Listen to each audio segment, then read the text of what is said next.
Good afternoon, everyone. I'm Catherine Brookman, Associate Director of Knowledge Transfer and Exchange, and on behalf of Dr. Jack Callahan, Director of the Center of Research Expertise for the Prevention of Musculoskeletal Disorders, or CRE-MSD as we are more commonly known, we'd like to thank you for joining us today for this free webinar on identifying musculoskeletal issues in allied health professionals and quantifying physical demands on related occupational tasks. First, a few administrative details. We're grateful to the Ministry of Labor, Immigration, Training, and Skills Development for our funding, which supports the delivery of these webinars, and to our presenters who provide their expertise. This webinar will be recorded, with the recording being made available to you, along with the presenter's slides shortly after today's webinar. Please note, participant names will not be visible in the recording of the webinar. The format of today's webinar is as follows. The presentation will be given, after which time we will have 10 to 15 minutes for a question and answer period with our presenter. Please refrain from using the raise hand button, as we will not be monitoring this feature or any other meeting reactions. During the question and answer period, we ask that you type your questions into the chat. The chat feature can be pulled up on your screen by selecting the chat button in the control panel that appears near the bottom of your screen. I will relay these questions to our presenter or a similar question should we have duplicate themes. Your video is disabled and you will be muted for the entire presentation to ensure there's no background noise disruptions. Should you have a pressing question or issue, such as a technology glitch, which cannot wait until the end of the presentation, please type this into the chat and we will do our best to address it right away. After the webinar, you will be sent a link to an evaluation. Please fill this evaluation out, as it will assist us in the future delivery of our webinars. Thank you so much for joining us today, and if you have not already, please check out our MSD Prevention Guideline for Ontario website and msdprevention.com. Also, if you are not currently a member of our community of practice for client-patient handling and are interested in joining us, please check out the Join the Community of Practice link, accessible on the CRE-MSD website from the home page under the Navigation Settings Community of Practice. Now, it is my pleasure to share with you a little bit about today's presenter, Dr. Samuel Howarth. Dr. Samuel Howarth is an associate professor and the director of human performance research at the Canadian Memorial Chiropractic College. His primary research focuses on biomechanical information obtained from physical performance tests related to the functioning for people with low back pain. Although not a chiropractor, Dr. Howarth has also developed an interest in understanding how health professionals like chiropractors perform complex motor skills like manual therapy. This has led to studies on musculoskeletal issues in practicing chiropractors and the physical demands of performing manual therapy. We're really pleased to have Sam speak to us today. Thank you so much, Sam, and over to you. Fantastic. Thanks so much, Catherine, for the wonderful introduction. And, thanks to share some of the years on some of the musculoskeletal issues facing a particular segment of the healthcare workforce that I feel sometimes gets a little bit forgotten, the allied health professionals. So without any further delay, we'll get right into it. I want to start off by acknowledging my co-investigators who have contributed to the multiple projects that I'm going to be presenting today. First is Ansar Abbas, Sheila Hogg-Johnson, Silvano Mior, Martha Funabashi, Lindsay Gurel, and Andrew Wong, the two people here who are I worked alongside during the two studies that we've conducted. Also would like to acknowledge the contributions of our participants to the research. Without them, we wouldn't be able to do any of this. And I would also like to acknowledge that the both of these studies were funded through seed grants by CRE-MSD, and our workplace partner in both of these projects was the Ontario Chiropractic Association. So for this presentation, I'm going to focus on two studies, as I mentioned previously, that were supported by CRE-MSD. The one is in the journal Chiropractic and Manual Therapies, and you can see the reference provided here. And the purpose of that particular study was to determine the prevalence of occupational musculoskeletal disorders in Ontario chiropractors. Really, this project was designed to try and understand what the scope of the problem might be from a musculoskeletal disorder perspective, as well as what are some of the occupational tasks and demands that chiropractors self-report as being problematic. And for those who are interested, this is an open access publication, and the QR there, that'll take you directly to the website where you can download the paper. The second of these projects has yet to be published. This is the more recent of the two, obviously. And what we set out to do here was to quantify some of the physical demands of manual therapy procedures that are performed by chiropractors as well as other allied healthcare professionals. And I'll talk in the next slide or two about what defines an allied healthcare professional. And this is really a preliminary investigation that we conducted to identify and mitigate some of the occupational.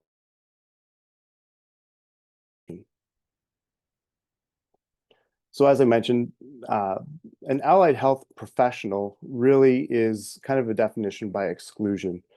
So allied health professionals are anyone who is in the healthcare system or an allied healthcare professional who lies outside of medicine, nursing, related occupations, dentists, healthcare assistants, midwives, nurse practitioners, and nurses. And this definition was obtained from the government of British Columbia. So if we look at some examples of regulated allied health professionals, we have our physiotherapists, massage therapists. In Ontario, kinesiologists are considered to be part of the regulated allied health professionals, pharmacists, dental hygienists, naturopaths, and occupational therapists. And for today's presentation, I'm going to focus primarily on the top two there, chiropractors and physiotherapists, and their musculoskeletal disorders or muscular individuals. So getting into the first study, the question that we really set out to study or to understand was what is the prevalence and impact of MSDs in chiropractors? And so we know that from some previous research that occupational MSDs are common in chiropractors and that there is a career prevalence reported somewhere between 40% and 69%. And these are statistics obtained from studies conducted in the United States and South Africa. A more recent study from Denmark estimates about 61%. And it's important to note that prior to our study, the last Canadian survey was done over 30 years ago, and it only really focused on musculoskeletal disorders of the spine in chiropractors. Furthermore, there is limited evidence on the severity of MSDs and the impact that these MSDs have on chiropractors and their work.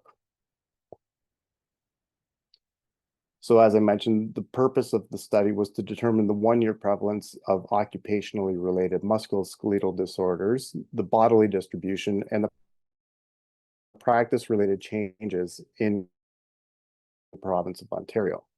For this, we conducted a survey study in collaboration with the Ontario Chiropractic Association, who helped us with recruiting some of their 3,655 registered members at the time. And we used a modified tailored design method for the recruitment. Our survey instrument was custom designed in SurveyMonkey. And we drew from a couple of different sources. There was a previous study that investigated MSDs in chiropractors in the United States by Holman Rose, and they were kind enough to share their survey instrument with us. We also also included the standardized Nordic musculoskeletal questionnaire to dig a little bit deeper into some of these MSDs and the impact that they have on the chiropractors. Our survey was broken into 3 different sections. So we had our demographics section, our history of occupational MSD section, and a 3rd section, which was aimed at understanding what kinds of work modifications did chiropractors make in response to any musculoskeletal disorders that they sustained. So those first 2 sections there form the quantitative component of our survey study, and then the 3rd section there forms a qualitative aspect. In terms of some of the demographics, so we had a relatively low response rate. It was just under 12%. We had about a 60-40 split in terms of males and females. And consistent with the demographics of chiropractors in Canada, about 80% of our respondents were educated or trained as chiropractors in Canada. When we look at the breakdown of the years in practice from our respondents, there was a reasonably equal distribution across the different age range or different numbers of years in practice, with the most of our respondents coming from the category of 11 to 20 years in practice. Our study identified that the 1-year prevalence of work-related MSDs in this group was about 59%.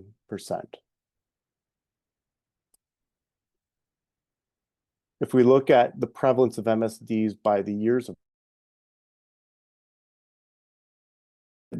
there is relatively consistent prevalence across all categories, with perhaps a slightly higher prevalence in the 1 to 5 year category and a slightly lower prevalence in the 6 to 10 year category. In terms of by breaking this down by different areas of the body, the 3 most common areas, or the 3 most prevalent areas where chiropractors reported experiencing some work-related MSDs would have been the neck, the lower back, and their hand and wrist.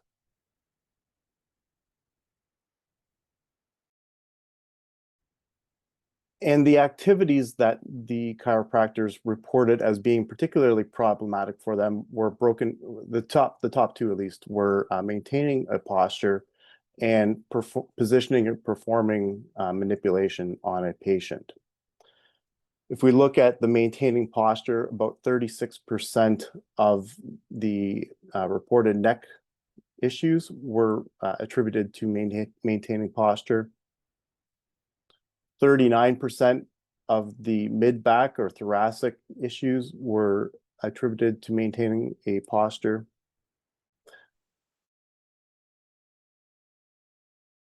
The lower back issues were attributed to maintaining that posture. Turning our attention now to positioning or performing manipulation on a patient, about 35% of the lower back issues were attributed to this activity.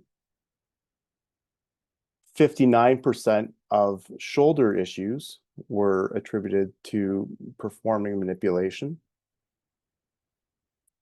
44% for the elbow, and 57% of the hand-wrist issues chiropractors attributed to positioning or performing manipulation. In terms of now breaking down manipulation, we're going to break this down by different parts of the body on the patient that the chiropractor was treating at the time when they experienced or felt that they experienced their MSDs. So for the neck, when the chiropractor was treating the neck, about 22% of the elbow issues were attributed to treating the neck. When we look at treating the patient's mid-back or the thoracic spine, 28% of the hand-wrist issues were attributed to treating that region of the body, and 39% of the chiropractor's mid-back issues were attributed to treating the patient's mid-back.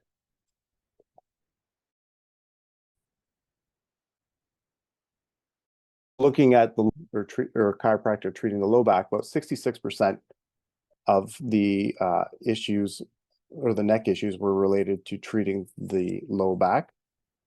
75% of the shoulder issues were attributed to treating the low back. 77% of the low back issues were attributed to treating the low back. And if we look at the total length of time that chiropractors experienced these MSDs in the year prior, we can there is, over a third of the respondents are experiencing these MSDs for more than 30 days out of every year. And so, there is a substantial impact of these MSDs on a chiropractor and their physical health and well-being.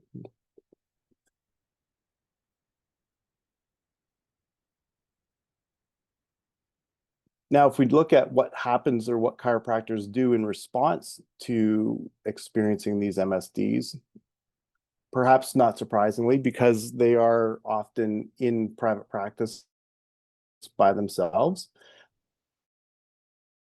not take any time off. So what you see here is that the large majority, over 80% of chiropractors who experience MSDs to any of these different regions of the body say that they did not reduce or change or reduce their work activity as a result of experiencing their MSDs. So what happens here is that the chiropractors are tending to continue working while they're injured. They tended to not reduce their leisure activity, although there was a little bit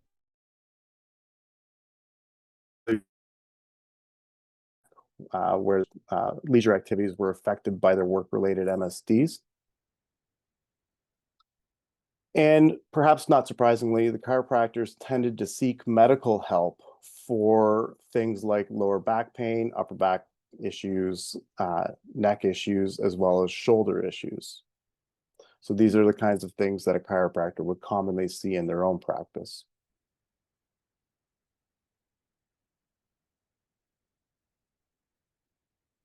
So if we look at how these findings compare with previous work, and I mentioned some of this a little bit earlier in the presentation, our current study or our study identified that a 1-year prevalence of about 59%.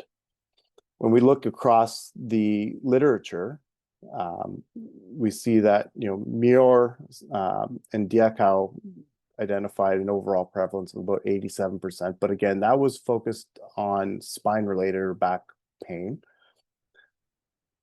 Rupert and Ebet identified a career prevalence of 57%. So this is across asking a chiropractor throughout their entire career whether they experienced any musculoskeletal.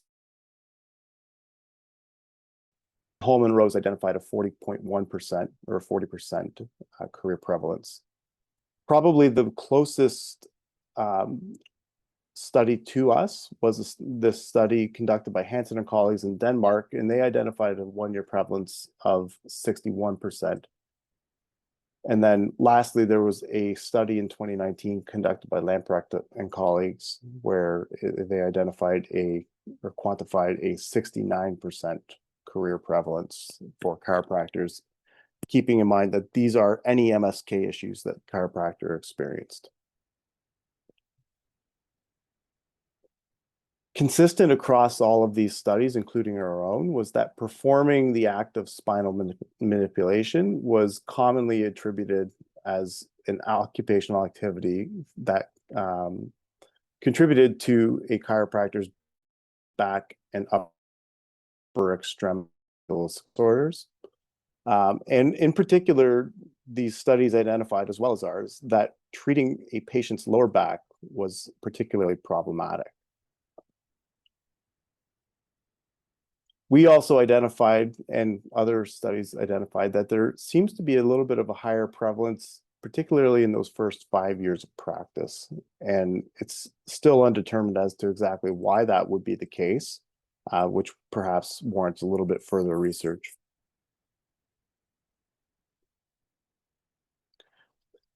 Now, if we compare this, because this study was conducted entirely in chiropractors, and we compare this with other regulated allied health professionals, we look at physical therapists, and a couple of studies have reported a 1-year prevalence that ranges between 40 and 91% in physical therapists. Again, similar to our chiropractors, the lower back was the most common region, or is the most common region for experiencing an MSD. And these physical therapists attribute the physical workload of their job, for example, performing activities like patient transfers, to back pain.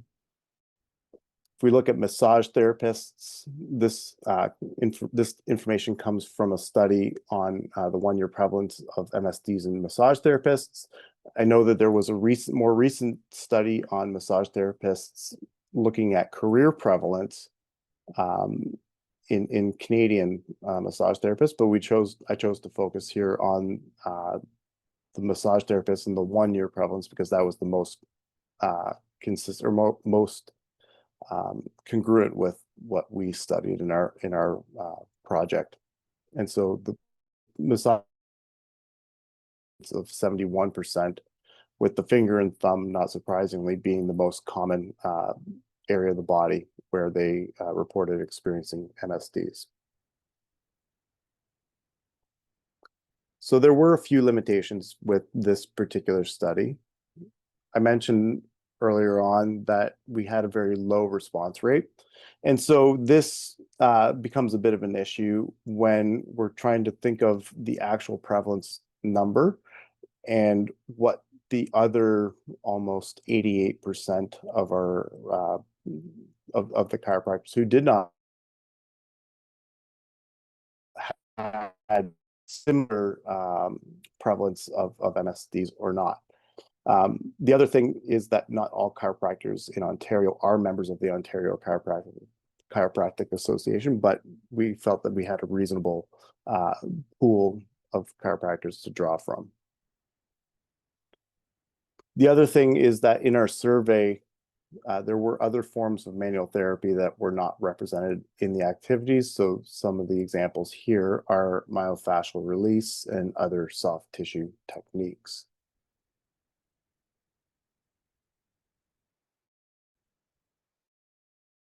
Come back, performing manipulation is problematic, because this leads into the second study that I wanted to talk about.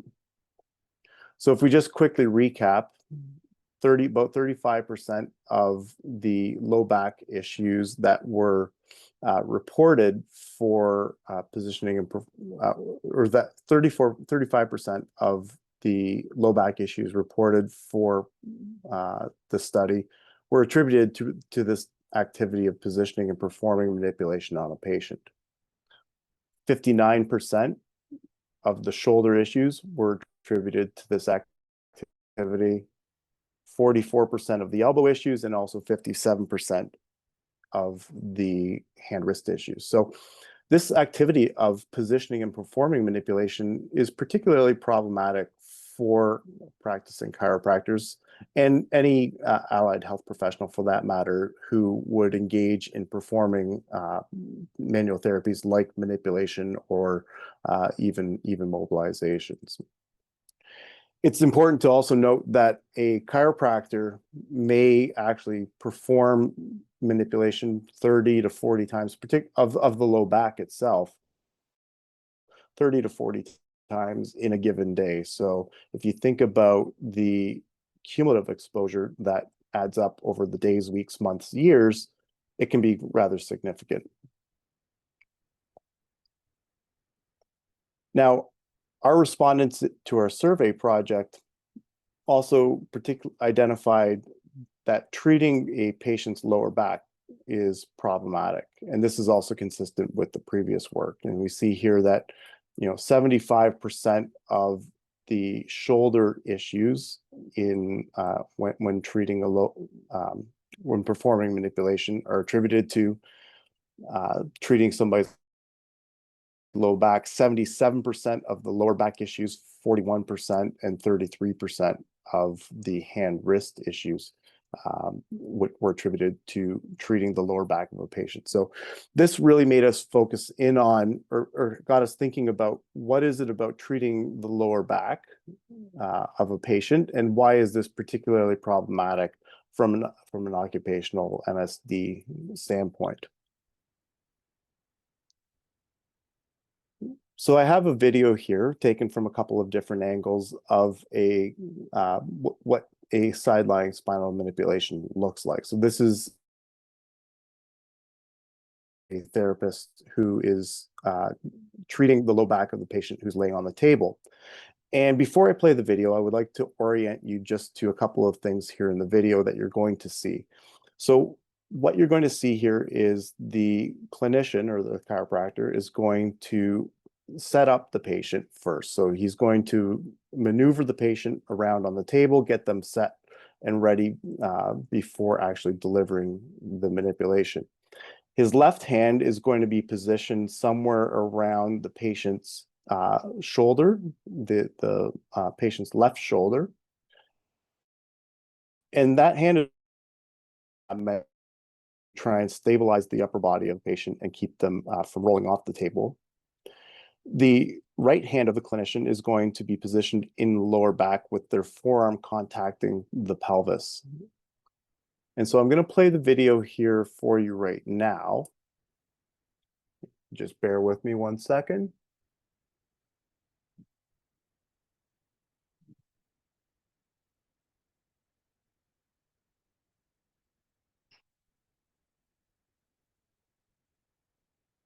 Okay. And I'll probably play it once more here. So if we just bear with me again.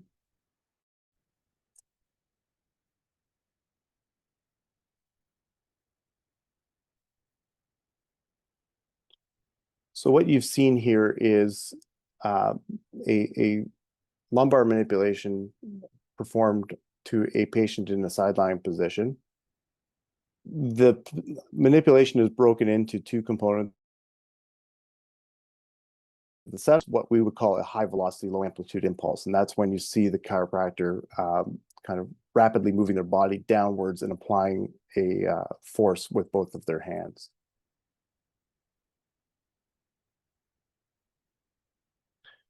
We take a couple of still frame images from this procedure. You can start to see where some of the problems might MSDs. So you look at the shoulder here, where the chiropractor has a reasonable amount of abduction of the shoulder, as well as probably some internal rotation. Their hand and wrist, in this case, for this particular procedure, both wrists have a reasonable amount of extension. And then you can look at the low back and the lumbar flexion that is happening here. And you can see that this is potentially problematic. And so this is in the setup position. And when we look at what happens during the impulse, so here the clinician has actually dropped their entire body onto their hands. So they're using the downward momentum of their torso to impart force to the low back of the patient. But what that's also doing is it's imparting forces to their hand that's underneath, that's contacting the patient's low back.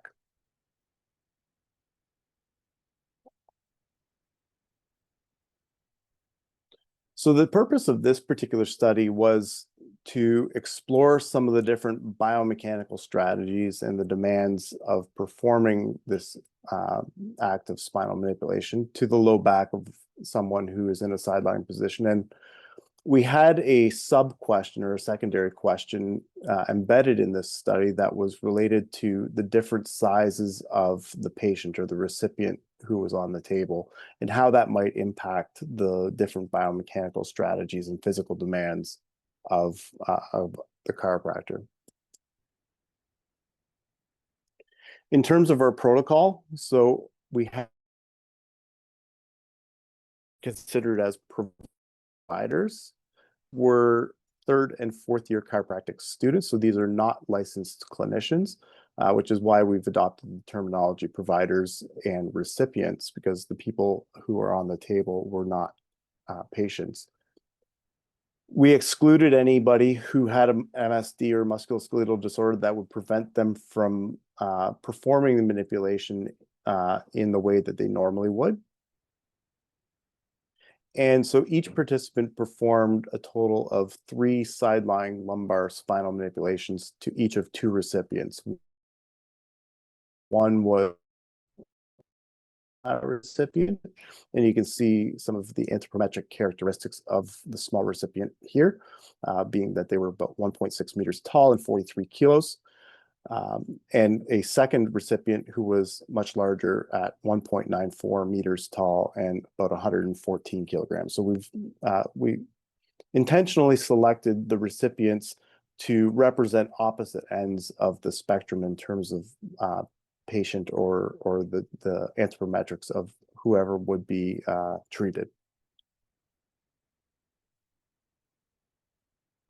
In terms of our instrumentation, so this was a biomechanical study that we conducted in our lab. We used our 10-camera optoelectronic Vicon motion capture system to capture the different movements and postures of the body throughout the procedures. We used 3 force plates, so we had 2 force plates, ground-mounted force plates in the floor and 1 in the table that the recipient was laying on. And I'm going to have a slide coming up that illustrates just exactly what this all kind of looks like from a setup perspective. We also actually had 3 load cells, 6 degree of freedom load cells in this study, 1 for each of the chiropractor's hands, or 1 for each of the participants' hands. And then we also actually had a load cell affixed to the forearm of the where they would be making contact with the pelvis of the recipient. So again, as I mentioned before, in terms of our instrumentation, we have our 3 load cells. So there's 1 here on the forearm of the participant. We have another one that is on and then we see 2 here that are actually on the table that would be used or interfaced with the participant's hands. You can see the ground-mounted force plates here, as well as the force plate, the treatment table that is recording the force time profile of the intervention that is being delivered, or the manipulation that is being delivered.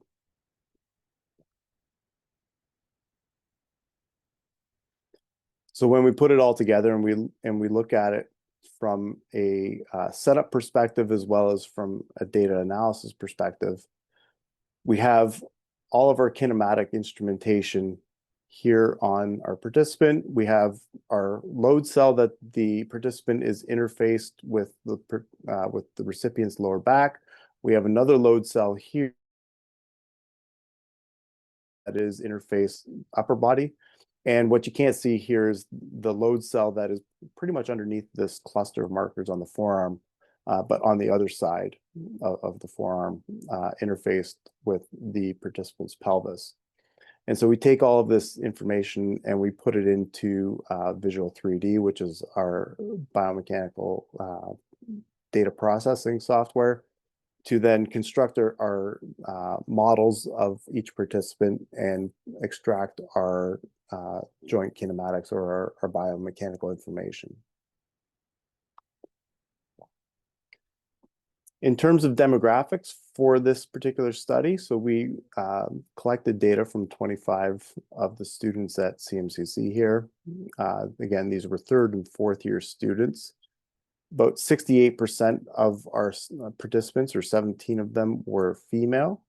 And our participants had an average height of 1.7 meters, and about 67 kilos was the average mass. Now, the next few slides are going to be a little bit busy in terms of data and information, but I'm going to try to walk you through them. And The main take home from these is that there was a substantial amount of variability among providers, and that's illustrated here by the shaded regions. So you can see that there is, the shaded regions are quite large in most of these graphs, and that indicates that there is a substantial amount of variability from one person to the next in terms of how they approach the recipients and how they perform the manipulations.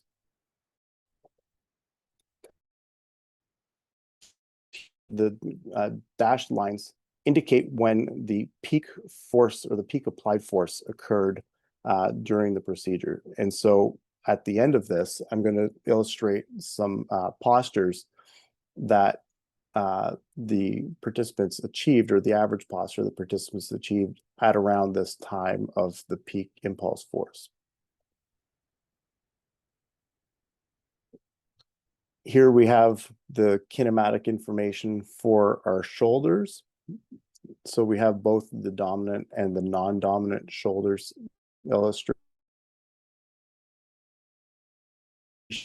or see just how much variability there is from one person to the next, as indicated by the overlapping and rather large shaded regions for these graphs. And then lastly, we were focused on our lower back kinematics. And really the big difference here is in terms of the lumbar spine flexion. But again, you can see that there is a pretty large range of variability, or a large amount of variability between our participants in terms of their the manipulation. So I'm going to try to make a little bit more sense out of all of those figures and try to kind of break it down a little bit easy in a little bit simpler terms. So here we have an image that was taken of our participant, or of a participant who was in our study. So if we look at their dominant shoulder, so this is the hand or the upper extremity where their hand would be contacting the lower back of the recipient.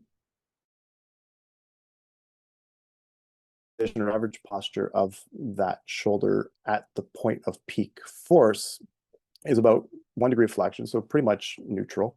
5 degrees of abduction and 21 degrees of internal rotation. So if we look at the non-dominant hand, or the non-dominant upper extremity, where we see the biggest difference between the dominant and non-dominant is in the amount of internal rotation. And so these data are actually for the smaller of our two recipients. And really, the only difference, the difference between the small recipient and the large recipient, was that the internal rotation for the large recipient was about 25 degrees lower for the large recipient.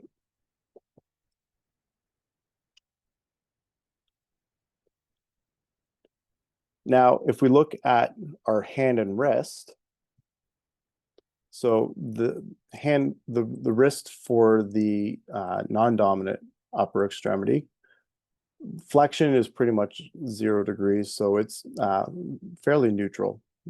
We have ulnar deviation towards the pinky finger side of the hand of about 13 degrees, and pronation of 62 degrees. So this is basically the palm kind of facing downwards. When we look at the non-dominant side, there are actually some pretty substantial differences between the dominant and non-dominant side for the wrist posture. And what's particularly problematic here is that we have about 61 degrees of wrist extension coupled with about 25 degrees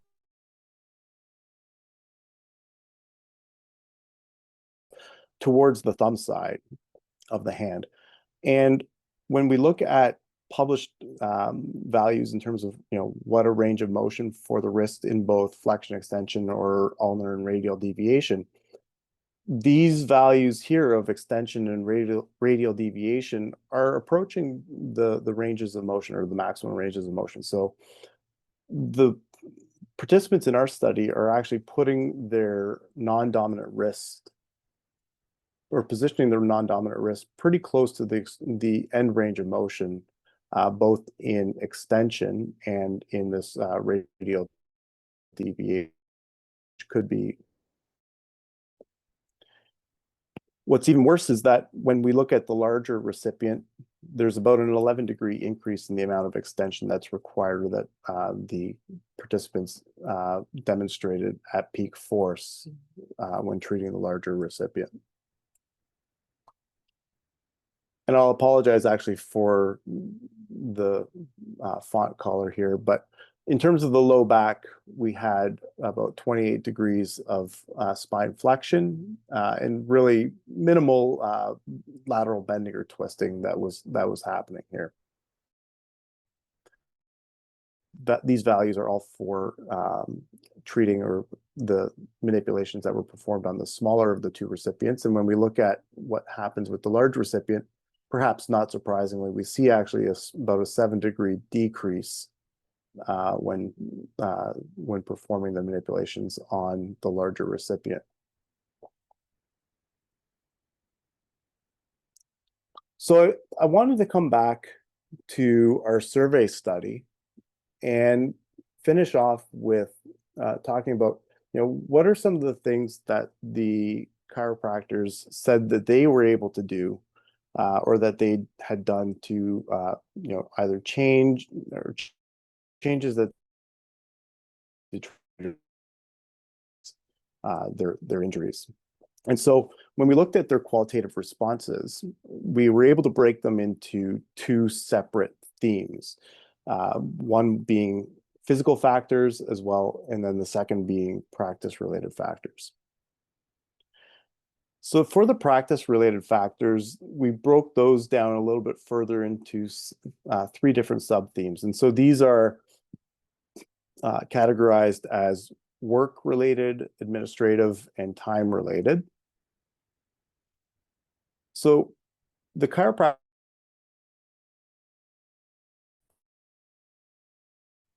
some work-related factors such as changing the volume of patients. So this is reducing the number of people that they would see in a given day as a way of trying to work around some of the musculoskeletal issues, or trying to mitigate those MSDs from occurring. Some of our respondents also described changing the demographics of the patients. So some described focusing, say, on a pediatric population, or focusing on populations that would hopefully lead them to reducing their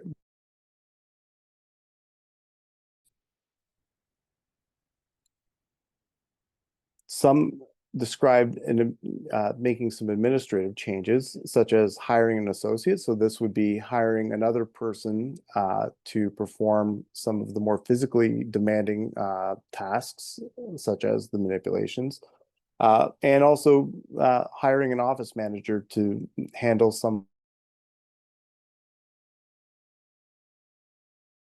work and record keeping in the office. And then lastly, on the practice side, our respondents described,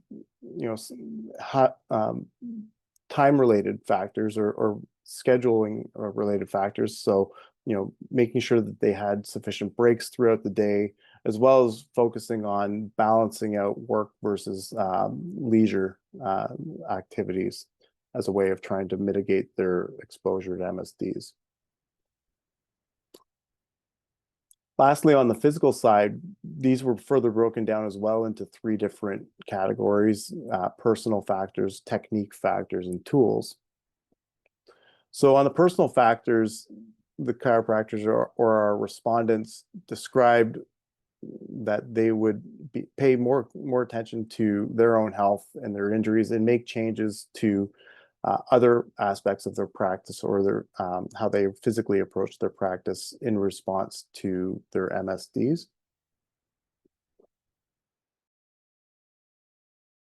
of our respondents described technique-related changes, such as focusing on some changes to their mechanics of how they're delivering their procedures, but also focusing on different types of procedures or different types of manipulations that perhaps use a little bit less force or that make use of instruments to make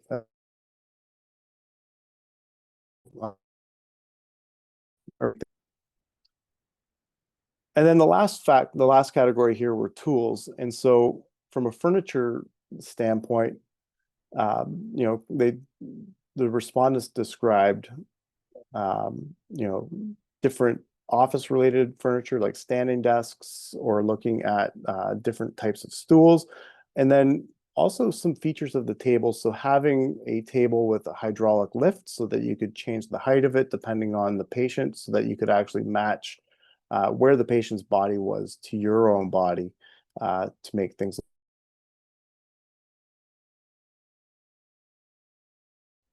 And so with that, I would like to thank everyone for taking the time out of your day to listen to this presentation. I have my contact information here, as well as links to where you can find out any information about what I'm up to from a research perspective, or if you just have questions to get in touch with me, you can certainly send me a note. Thanks. Okay, Sam, thank you so much for that. I did want to mention that we had a little bit of internet glitches, but it did not take away from us actually hearing your content. Sometimes it just came out a little slower, but don't be alarmed when you get that feedback. Because really at the end of the day, there's not much any of us can do about those kind of things. And so it was not at all very disruptive. Sam, those in the first study that you shared, those previous studies that had similar rates of first-year percentage prevalence of MSDs, were they also Ontario-wide or were they beyond Ontario? No, so in different parts of the world. So I mentioned that perhaps the one that had the closest prevalence to our study was conducted in Denmark. There was also a couple of studies that were done in the United States and one in South Africa. Great. We've had a comment. This was a great presentation. Thank you. And do you have any idea related to next steps, ensuring that these issues do not continue to occur? Is there going to be more of awareness on the physical impacts of healthcare-related treatments on the practitioner? So any plans for next steps? Yeah, so appreciate that question. It's top of my mind. And certainly there are going to be some next steps to all of this. Obviously, we still have a substantial amount of data from that second study that we need to kind of look into and make sense of. But one of the challenges that this particular population faces, and chiropractors, physiotherapists who are in private practice, is that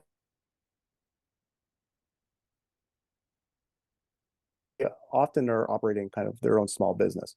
And so their livelihoods are tied to, being able to go to work. And you see that with our survey responses that, the large majority of the people who said they had an MSD, over 80% of them still ended up going to work, that they don't modify their work duties. They might modify things about what they're doing at work, but they certainly don't modify their work schedule. They don't take time off work, things like that.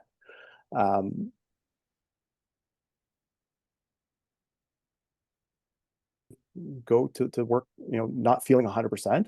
And so there are, that to me poses a significant challenge, how you actually manage or balance recommendations for, mitigating occupational risk factors for musculoskeletal disorders against the need to be at work. One of the comments you made earlier on was that because of what they were experiencing related to MSDs, they were less likely to engage in leisure activities, I believe. And I think of exercise and that strength building. It seems almost the not something that I would do. I would actually try and force myself to do more exercise to help strengthen other areas. Do you have any comment on that? Yeah, it is interesting. And so I guess the one thing to kind of the figure that I showed earlier in the presentation was really with respect to leisure activities. So it wasn't specifically focused on exercise or other kind of physical health behaviors. You're absolutely right that trying to perhaps engage in some kind of physical activity or exercise might be beneficial. But the one thing that I've learned in my now almost 15 years of being at the college and kind of being around this profession is that it is a very physically demanding job.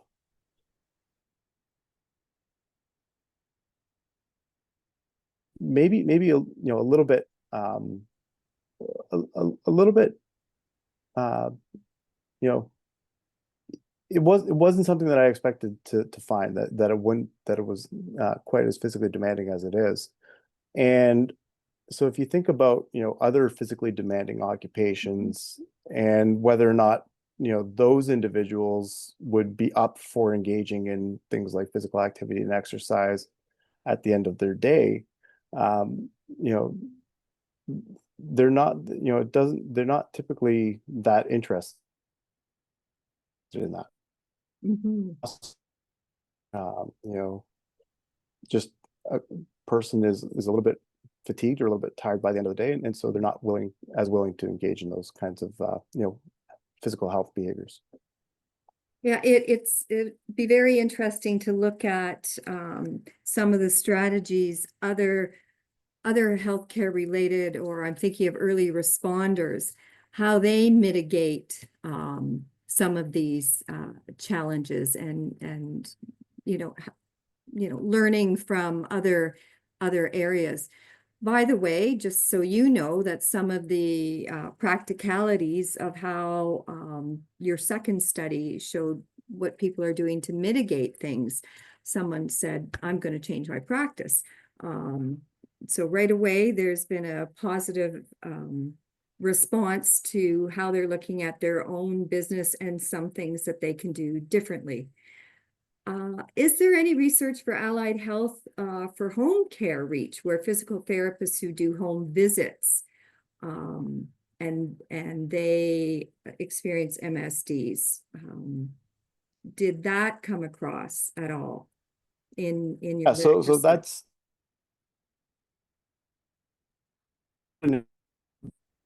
familiar with. I would imagine that there is probably some literature or some research on that segment of the population, or at least people who would go and make home visits. But that's an area of that I'm not necessarily that familiar with. Okay. And another question related to when chiropractors were seeking support, were they seeking support, do you know, from other chiropractors or physical therapists or occupational therapists? Yeah, great question. We didn't ask that in our survey. It would have been nice to kind of find out, who were the different medical providers that they sought for their own MSK issues, whether it was colleagues or people in, physiotherapy or other allied healthcare professionals, or perhaps even just their physicians. Is the education and suggestions around mitigation that these other helping practitioners were giving their colleagues. There might be something in a study there that we could learn, especially Yeah. since so many of them were getting support and help. Yeah, it's one of the, the unfortunate things that I, come to realize is that, this particular, segment of the allied healthcare professionals, they end up with the same issues that they are tasked with treating or managing in their own patients. Well, I want to thank you, Sam. We've had such a positive response and people love this, and obviously some changes people are going to make right away. Is there?